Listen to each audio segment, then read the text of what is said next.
All right, so Bad Batch episode 6 of season 2 was titled Tribe.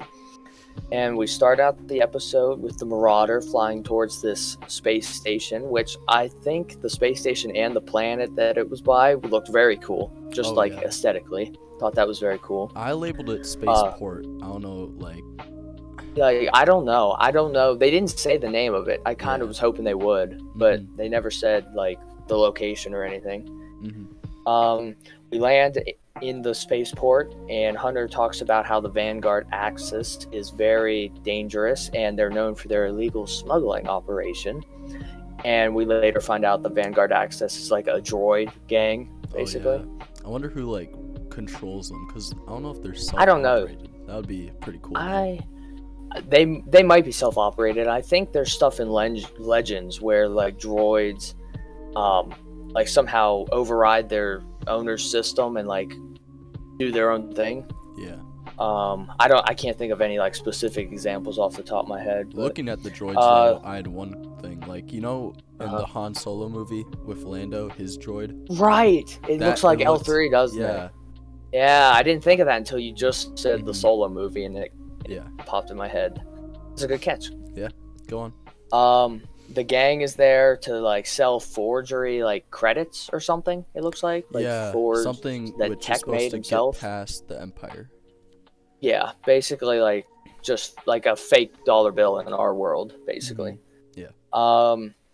Echo and Omega stayed back at the ship while the rest of them went to do that. And while they're sitting there, Omega hears a noise, and she goes off on her own to investigate. She finds two of those droids torturing a young Wookiee, which turns out to be Gunji from the Clone Wars, which is really cool. We hadn't seen him since those few episodes with Ahsoka in season 5 of the Clone Wars. And everyone loved him too when they saw him. Yeah, I thought he was great. He was one of my favorite one of the younglings out of that episodes where they get the Kyber crystal and they save Ahsoka from Hondo and fight Grievous and all that. Because he was thought that was really cool. He's and his lightsaber is the most interesting in my opinion too. I like the tree bark kind of design. I think that's really cool. Omega saves him. The rest of the gang gets involved. The droid said something interesting. Said that they weren't going to kill the Gunji because he was worth a lot alive to their buyer. I wonder who the buyer was. Maybe Empire, just some pirates, slavers or something. We saw on Kessel. The Wookiees were prisoners. So I had one theory, but this is probably incorrect because I don't think a Jedi would do this. But another Jedi trying to get him, save him, maybe to somewhere. Yeah, I don't know. I don't think he would. I don't know. I don't feel like they would take that route though to save him. Yeah, because I agree. Yeah, kind of brutal. I guess in the long run, without exposing yourself, that could be a possibility. That's a 1 in a million. No, I'm probably wrong about that. No. But hey, it's a valid. You never know. They could do whatever. But they save Gunji. They get out of there. He gets his saber back from the lead droid. Activates it and takes him down. Once they're back on the ship, Gunji's kind of sticking to himself. He's kind of upset, and he doesn't trust other clones. The only one he seems to kind of trust is Omega, which is fair, obviously, because of Order 66, and even Tech talks about that and everything. Hunter tries to comfort him and talk about how they're not with the Empire and they didn't want to be a part of that anyway. Gunji's been on the run since Order 66, and he just wants to go back to Kashyyyk, which I think is cool. Yeah, he doesn't know...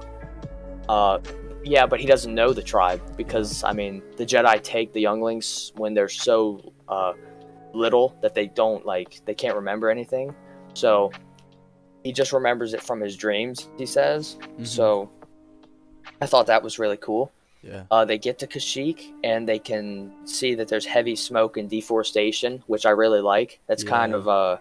you see that in Fallen Order, too. It's so sad.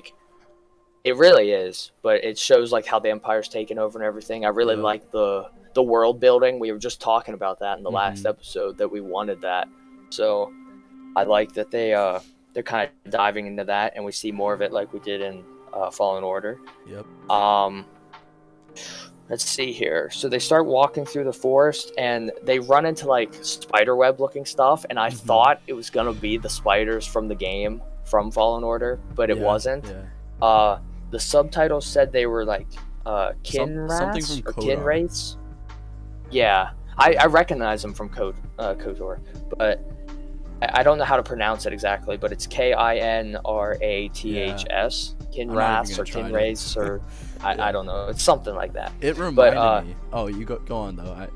I was just gonna add one more thing to that. Gunji used like beast control, which I thought was really cool to like calm them, and we see Anakin do that with the Reek in episode 2. That's what I was gonna bring up. So it reminded me of Rebels with the other spiders on that one planet, with Kanan and Ezra doing that to those. It reminded me a lot of that. Yeah, so it was cool to see the beast control. I really like that when we see that, because not every Jedi like uses it or does it or anything. It's just cool in general to see a Jedi use his powers other than like the basic Force. Yeah, and a Jedi on top of that. I think besides Legends and stuff, I think he's the only canon Wookiee Jedi we've seen. So I think that's pretty cool too, because I like the Wookiees as a species. I think they're cool. Yeah, we didn't know a lot about them. Oh yeah. So not a lot. It's really cool but to see. We've seen a lot of them in recent media. You know, like Solo, we saw more of them. Fallen Order, we saw more of them. This. They're definitely an interesting species. 100%. We get to the village that Hunter and them were going to go to, but they see it's been destroyed, like incinerated, basically. Everything's on fire. They find like tank tracks on the ground. Like Empire tanks, they say. And they like walk up to a clearing where they see like Trandoshans and like Separatist tanks. I guess they've been like refitted, like modified. Yeah, and they have like flamethrowers on the top, and they're just burning everything. Like all the barrel, instead of shooting like blasts, it's like a flamethrower. They have a Wookiee prisoner with them, and there's like these religious stones. I'm guessing for obviously the Wookiees. Sacred. Yeah. And the Trandoshans burn them, and that angers Gunji, so he like pops just out, rushes in there. Yeah. But he does show restraint, I noticed. Like, it's cool they still stuck to like the Jedi ways, because one of the guys he attacked, he could have just killed him, but he just like knocked him out. He didn't kill him unless he had to. He did that cool like kick thing where he jumped on him or something. Yeah. Freeze the prisoner. Yeah. Oh yeah, the prisoner looks like Tarful. I don't think it was, but it kind of looked like Tarful, like the same kind of colored fur. To be fair, I just thought there's of definitely that. a lot of Wookiees that look the same. Yeah. But also the Trandoshans, before Gunji attacked them, on the hologram they talked to like like the leader one. Oh yeah. And his name was Commander Venomore, and he looked different than the typical Trandoshan. Like his face and stuff was like. That might be just the animation thing, but maybe. But I mean, the other ones look the same to what we've seen. So it was interesting that he looked so unique, but I liked it. I thought it was different. So I thought that was kind of cool. It's also interesting to see the Bad Batch actually killing. Because we've only seen them stunning the clones and stuff, but now they're actually like they're shooting action. the Trandoshans. Yeah. Quickly, it's cool to see them fighting for someone else too, instead of just like fighting to protect themselves. They're doing missions, like they're actually just fighting to help other people. And it's like what Echo wanted. They're kind of getting slowly more involved. So I think that's cool. Yeah, they quickly kill all the Trandoshans, and they like put out the fire. They like shovel around it to stop it. Yeah, they dig like trenches to stop it from spreading. And in the morning, or like after like a while, I guess, some Wookiees come back on like big cat-looking creatures, kind of. I know. I wrote down in the notes, Wookiees arrive on giant gorilla-looking creatures with tiger stripes and giant bat ears. Yeah. That's how I described it. Very interesting creatures. Yeah, they're very, very weird looking, but they were pretty cool, to be honest. But like, that's how I described them: giant gorillas with tiger stripes and bat ears. Like, that's what it looked like. Ryloth and their like creatures that they used to run around. Yeah, blurs. So they go back to like the village, or a new village, like a different village. Yeah. With the Wookiees, and they find a I didn't write her name down, but it's. I wrote it. It's like a Wookiee elder. Her name's Yana. Yana, yeah. and she has like some Wookiee soldiers with her, and she invites Or them Yana. for food and stuff. Yeah. Yeah. And they eat. They're just all talking and stuff, talking about like What's been Gunji, happening and everything. Yeah. And they hear from scouts who found like a convoy heading their way. Or before that, I guess you see like clones. Yeah, the Empire and the Trandoshans investigate the little attack that they had, and the clones notice the lightsaber slash on the tank, so they want to notify their headquarters, but the Trandoshan says they don't need to because they'll capture them first. So I wonder, did they actually contact High Command? I don't know. I feel like they'd be stupid not to, but I feel like since the Trandoshan said they wouldn't have to, I feel like they're implying that they didn't. Maybe. I don't know. We'll find out. The Inquisitors maybe shows up or something, because they didn't at the end of the episode. They didn't leave because they were staying at the village. It just faded to black. Yeah. So it could be interesting if next episode like Crosshair and maybe Inquisitors or something showed up. That'd be really cool. But yeah, so the Trandoshans and Empire find that, then they're walking away, and scouts report that there's a convoy heading to the new village's way. So all the Wookiees, including Gunji, go out to a tree, and they start like almost like it's basically like praying like kind of like communicating with the trees. I found that really cool because you're like looking at their religion more and like what they do. Yeah, their beliefs. The trees are like they're asking the trees for allies. help. Yeah, because they believe the trees, I think, own the planet kind of, or they're like the first people like there. the planet belongs to the trees. I think is what they said. Yeah. And they're like talking to the trees, and the trees come up with a plan, which Hunter was like hesitant on, but he still went with it.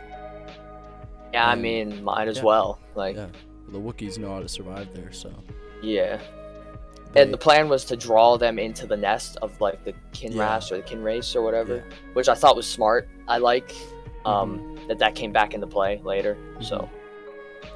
And then you have like this epic fight scene with like. Brings back to like Clone Wars kind of, where they're fighting like these separatist tanks and the Trandoshans and like the bounty hunters, the Trandoshans. It's cool to see the Wookiees in action too. Shooting we don't see enough of that, like we were talking about earlier. We haven't. I like that we're seeing more of them. So. And like Hunter, I saw this one part. He's like he knocks out this Trandoshan right away.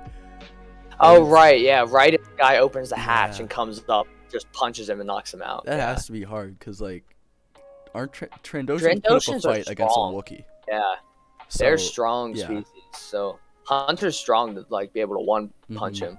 And little side note, I love seeing the Trandoshans again. I love them in Clone Wars. I love Bosk's design when we saw him in Empire. So like.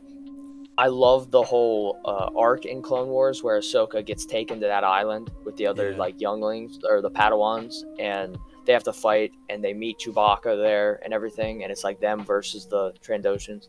I love that. I love that arc. So I'm very happy to see them again. And on top of that, the animation in this episode is really good, really nice. The lighting and everything, like with the fight. And even like other parts where it's just like shots of the woods and everything, like it just looked really well, and I want to give them credit for that. So and that's all really cool. And then they are still fighting, and Gunji like comes out with his lightsaber to like the main boss guy. What was his name? Commander Venomore. Yeah, and Venomore has a like mini flamethrower thing. And he's like shooting it at the Wookiee, because I think Wookiees like they're not good against fire because they're obviously I mean they're covered in fur. So Gunji has to like dodge, and then he kind of retreats into the forest back to the trees, which goes back to I think the trees and Wookiees just are kind of connected. I mean they use the environment to their advantage. Like he's jumping around the trees and stuff until he can like cut the flamethrower in half. Gunji's sword or lightsaber is made of wood.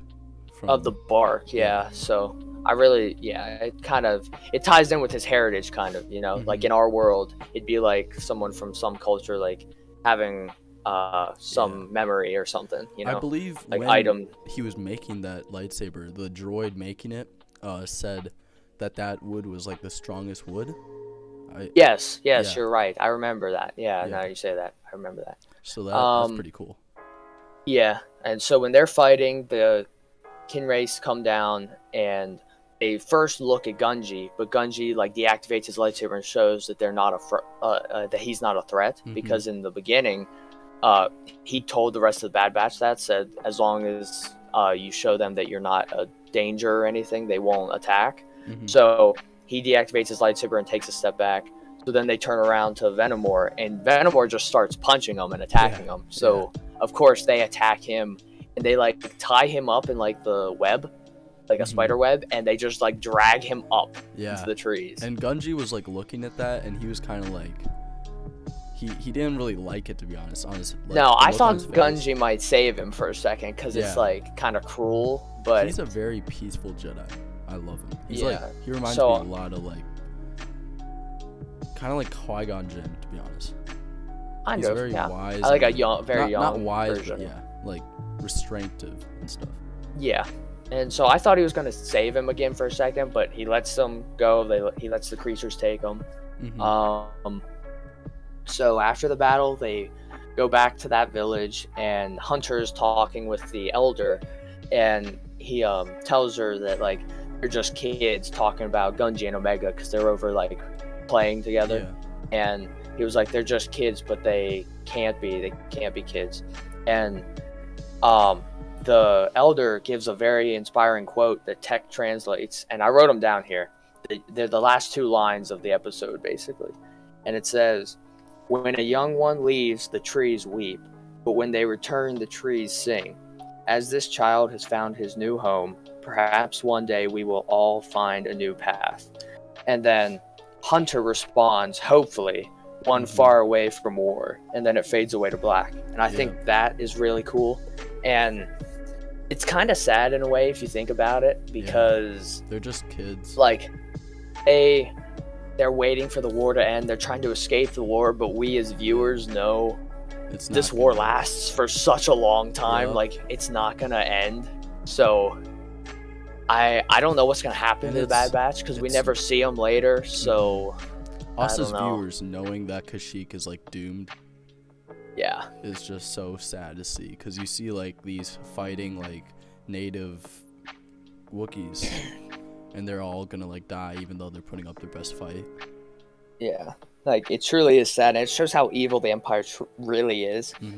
Using Trandoshans also, it's like, yes, I love that too, because like it's known in the lore of Star Wars that Wookiees and Trandoshans are like enemy species. So I love to see that. And that basically wraps up the episode. Quick, before we get to the ranking, I did want to say, I saw on Twitter someone pointed out the scrapped episodes for Clone Wars before it got canceled and then rebooted. They had some Bad Batch episodes where they were going to be on Kashyyyk, and that was going to like lead up to Order 66 and stuff. I saw they got to reuse a bunch of the assets from those unfinished episodes into this, and I like for like the Kashyyyk environment, and I thought that was really cool. That's really cool. I just wanted to throw that in there real quick. But I love the graphics and like the visual you have on Kashyyyk. The animation, like every new season we get of like a Star Wars show that's animated, it just gets better and better. It was so, and I love to see it on like the nature and the atmosphere. Trees. It kept on going back to trees, and I thought that was really cool. I mean, it is Kashyyyk. Yeah. All right, so what would you rank this episode? I gave it an 8 out of 10. I also gave it an 8 out of 10. I loved it. Very nice episode. Second best episode in my opinion, next to 3. So, I'm trying to think. I loved it. It might be my second, or it might be my third, compared to the. I remember my rankings, so I know it was my second one. Yeah, because my episode 3 with Crosshair was a 10 out of 10 for me, and then this is an 8 out of 10. Other ones I gave 5s and 6s and 4s. So this is my second then. Yeah. It was a very fun episode. I think we'll see more of Gunji and the Wookiees because I mean they fade to black. I hope so. Yeah, they fade to black. They didn't leave. They stayed there. There's So probably if a part two. theoretically, And like as long as there's no time jump, we should start there. The Bad Batch. And Wrecker and Echo were like, when they were eating, Wrecker said, I could get used to this. And Echo was like, just eating the food, which I thought, like, maybe they're going to stay there a little longer then. It kind of seems like it. And I like the symbolism, too, of like Echo didn't want to drink and eat the stuff at first, but then by the end he was. And he was like, not bad. I thought that was kind of funny. Also, I forgot to point this out. Before they went off to like fight the convoy, Echo said we have to do something, which is just going back to like the same quote he said, like him wanting to fight episodes in a row. He just wants to do something more. Well, I think they might, because I think you're right. I hope we stay at Kashyyyk, and I hope the story progresses from there. Like, if the Empire gets notified, maybe we're right about our theory with like an Inquisitor coming for Gunji, and then Crosshair would get involved for the rest of the Bad Batch. At the very least, Crosshair. I would love, at very least Crosshair. Like, we've only had the one episode with him so far, so we have to catch up with him at some point. And I would love for them. Kashyyyk's one of my favorite planets, so I would love for them to stay there. And I like where the story's heading if they do stay with this group and with Gunji and everything. So we can only hope. Yep. Please, if you guys enjoyed the review, just like and subscribe, and also let us know if you want us to do any videos on like the lore between like Trandoshans and Wookiees. Yeah, we would love to like dive more into that aspect instead of just reviews. Like, kind of have lore about different characters and species and stuff in Star Wars. We'd like to expand, the content on the channel. So I love that they brought the Trandoshans in. So I really did too. I love the species. I think they're really cool. So, all right, that's it. Like and subscribe if you enjoyed. Helps us a lot. Thank you for watching, and we'll see you next time.